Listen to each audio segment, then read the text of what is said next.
ভাবছি আজকে কাতল মাছটা একটু অন্য স্টাইলে বানানো করবো।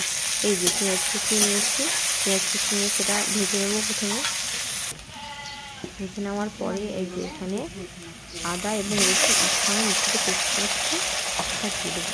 সেটা দিয়ে দেওয়ার পরে কিছুক্ষণ পরে এই যে এখানে টমেটো পেস্ট করা ছিল যেটা, সেই টমেটো পেস্ট করাটাও তার উপরে ছড়িয়ে দেবো। তারপরে পরিমাণ মতো 1 চামচ মতো হলুদ এবং 1 চামচ মতো লবণ দিয়ে সেটিকে ঢাকন দিয়ে দেবো।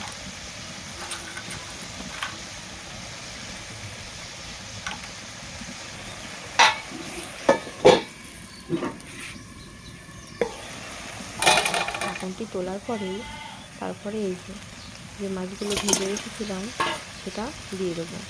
দিয়ে সেটাকে একসঙ্গে কষিয়ে নেব।